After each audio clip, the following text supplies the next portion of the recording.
السلام علیکم دوستو، آئیے سنتے ہیں حضرت بہلول کا واقعہ جنہوں نے ریت کی جنت بنائی، اور حضرت بی بی ہارون کا واقعہ زبیدہ جنہوں نے جنت خرید اس لی۔ کے بعد ہم چلیں گے، نام سنیں گے بہلول دانا۔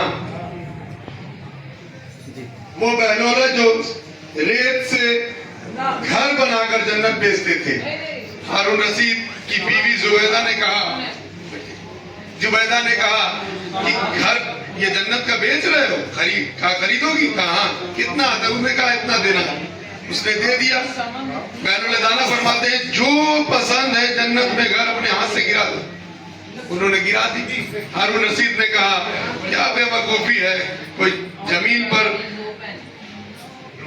ذرہ بنا کر ریت کا کوئی گھر بناتا ہے جنت؟ کہا آپ سے کیا مطلب؟ ہم نے خواب دیکھا اسی رات ہارون رشید کہ جنت میں ٹہلا دیکھا، ایک گھر پہ لکھا ہے زبیدہ۔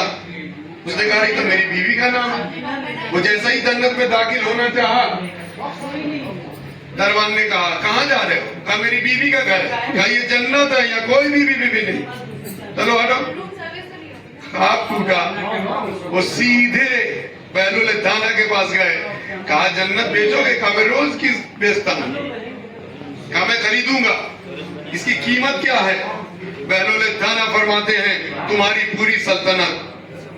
کہا میری بیوی کے لیے تو ایک درہم، ہمارے لیے پوری سلطنت؟ بہلول دانا فرماتے ہیں وہ تو بغیر دیکھ کر خریدی تھی، تم تو دیکھ کر خرید رہے ہو۔ یہ اللہ کے ولی ہیں۔ جب مولا علی کے کون تھے؟ غلام تھے۔ دجلہ ندی کے کٹورے میں پانی بھر رہے ہیں، بہت سے لوگ آئے، بہت سے مولوی حضرات بھی آئے۔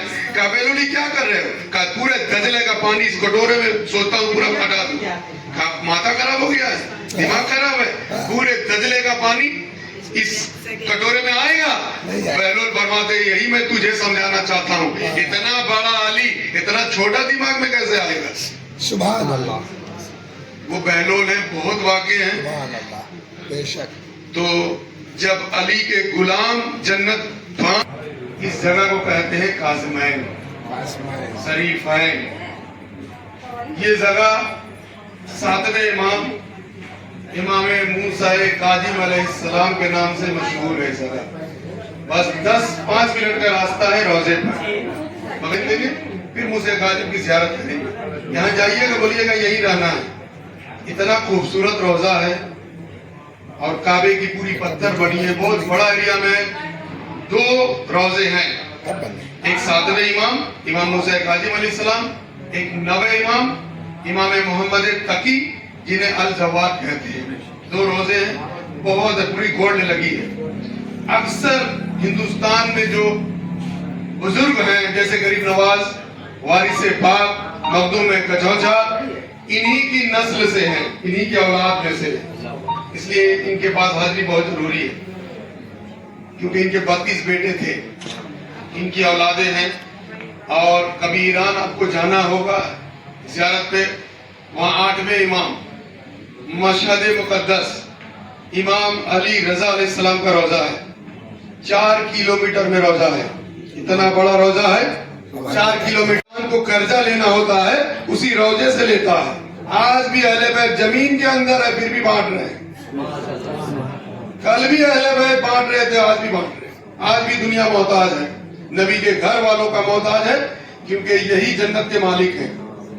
جنت جنت جنت جنت کے مالک کون ہے؟ جنت کے مالک یہی اہل بیت اطہار ہیں۔ تو یہاں ہم لوگ چلیں گے، ابھی جو جائیں گے ہم لوگ زیارت پہ، ہم لوگ سب سے پہلے جائیں گے مسجد براشا۔ بعد میں آنے کے بعد لکھ لیجئے گا، مسجد براشا وہ مسجد ہے جب مولا کائنات وہاں سے گزر رہے تھے اپنے اصحاب کے ساتھ، تو اصحاب نے کہا مجھے پانی کی ضرورت ہے، پیاس لگی ہے۔ مولا فرماتے ہیں وہاں ایک پتھر ہے، ہٹاؤ چشمے جاری ہو جائیں گے۔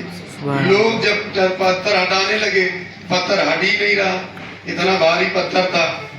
پھر اس کو آنا پڑا جس نے اپنے 2 انگل سے خیبر کو اکھاڑ کر پھینکا تھا۔ سبحان اللہ۔ کیونکہ یہ علی ابن ابی طالب علیہ السلام ہیں، ان کے بغیر